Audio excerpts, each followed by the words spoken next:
히브리 관점에서 본 종말론의 사건을 우리는 말세 에서와 야곱의 투쟁에서 찾아봅니다. 야곱은 처음부터 에서와 사이가 좋지 않았습니다. 같은 어머니 뱃속에서 나오긴 나왔지만은 처음부터 투쟁을 했습니다. 그래서 하나님께서는 그 어린아이가 태어나기도 전에 복중에 있을 때부터도 이 사건이 너무너무나 앞으로 일어날 중요한 마지막 때의 사건이기 때문에 뱃속에서부터 예언을 합니다.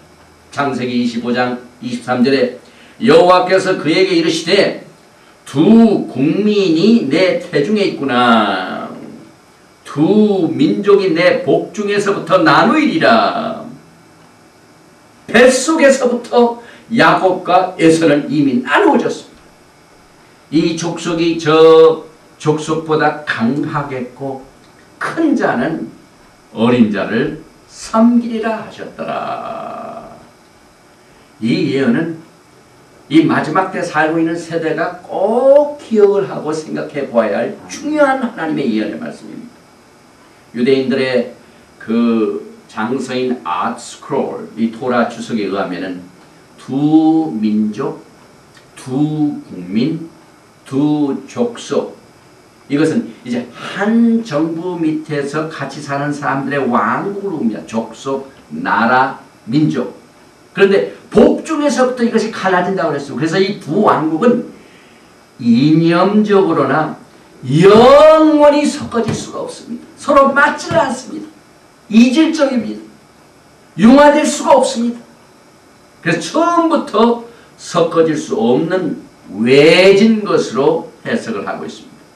미드라시 하가돌, 이것도 유대인들의 토라 주석입니다. 하면 이 두 왕국은 에서의 후예인 에돔의 왕국과 야곱의 후예인 다윗의 왕국으로 구분을 짓습니다.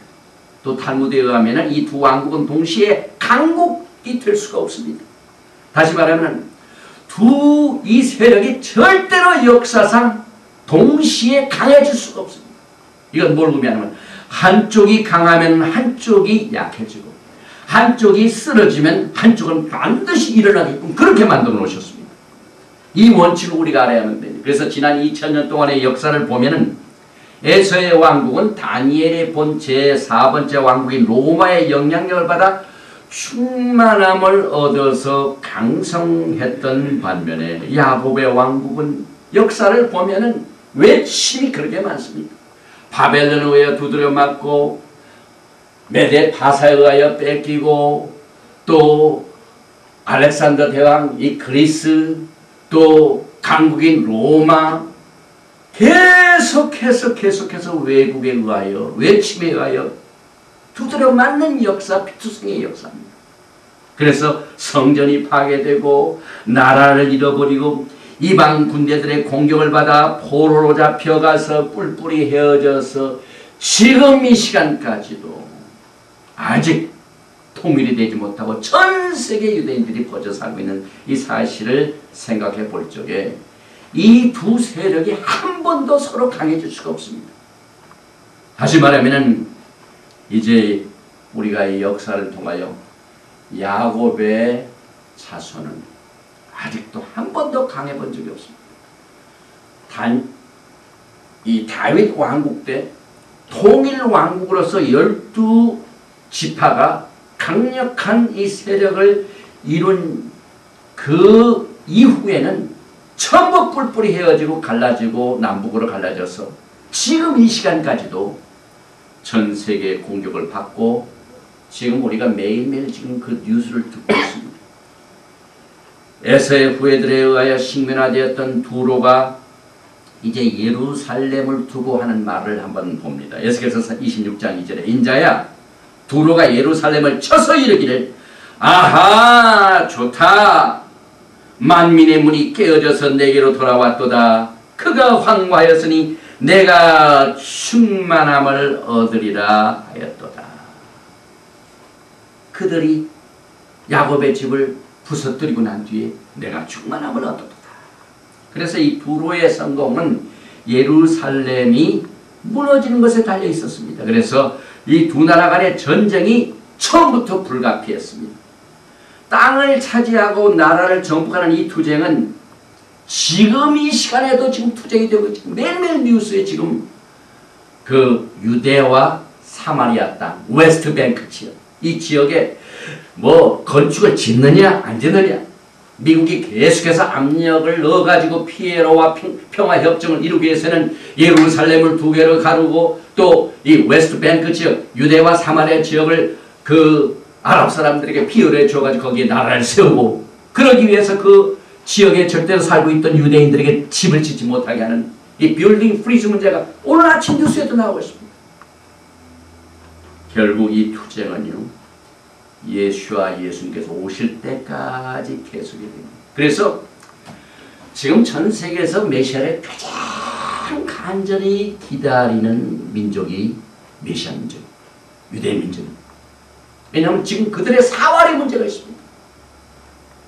이 남북이 갈라진 이것이 통일되고 전 세계 공격을 받고 이 땅을 가르는 이 자기의 땅에 들어와 가지고 자꾸 이렇게 영토 문제가 되는 이 시끄러운 일을 해결하기 위해서 이 사람들은 매일 하루에 기도를 할 적이에요. 아미다 기도에 서서 기도하는 이 기도에 메시아의 오심을 날마다 기다리며 예루살렘의 평강을 위하여 기도합니다. 그래서 역사를 통하여 에돔과 야곱의 왕국은 서로 라이벌이 되고 있습니다. 매일매일 지금 뉴스에 나오고 있습니다. 그런데 에서의 왕국이 무너지고 야곱의 왕국이 강성하게 되는 이 과도기가 있습니다. 이 과도기가 바로 성경은 제이콥스 트러블, 야곱의 환란이라고 합니다.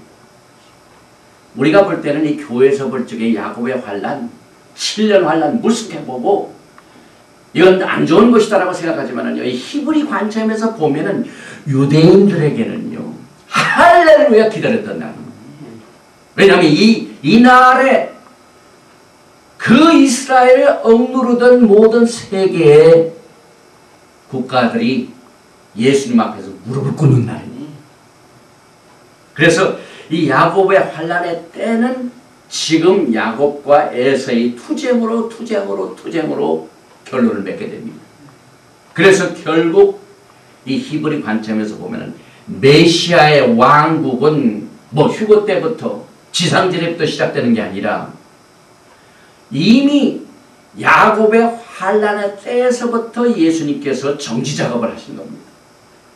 그래서 우리가 이 유대인들의 주석인 아츠국을 보면은요, 야곱과 에서는 한 번도 서로가 독립적으로 강성할 수가 없었습니다. 그래서 이 독립적으로 할 수 없기 때문에 그 에서의 왕국 뒤에와 야곱의 왕국 뒤에는 항상 세상의 나라들이 달라붙습니다. 그래서 예루살렘을 침공했던 나라를 보면은요, 전 세계가 다 여기에 포함이 됩니다.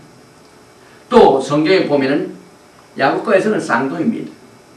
그런데 창세기 25장 23절과 24절, 여호와께서 그에게 이르시되 두 민이 내 태중에 있구나.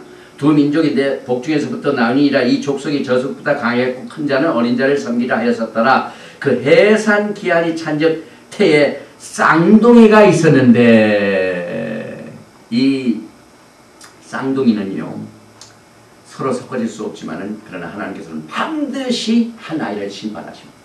그 심판의 메시지가 오바자 1장 21절. 구원자들이 시온산에 올라와서 에서의 산을 심판하리니 나라가 여호와께 속하리라. 여기서 이 야곱의 집은 여호와의 나라에 속하게 되기 때문에 이제 반드시 하나님께서 에서의 산을 무너뜨리신다. 그런데 그 쌍둥이 중에 이 쌍둥이란 말, 이 말이 스펠을 보면은요, 그 히브리 문법상 불완전한 상태로 이 스펠이 됩니다. 이 쌍둥이면 똑같아야 되는데 그 쌍둥이라는 단어 자체를 불완전한 형으로 썼습니다. 그건 뭘 의미하냐면 한쪽은 의롭고 한쪽은 악하다는 겁니다. 쌍둥이인데 둘이 합해질 수가 없기 때문에 단어 자체에도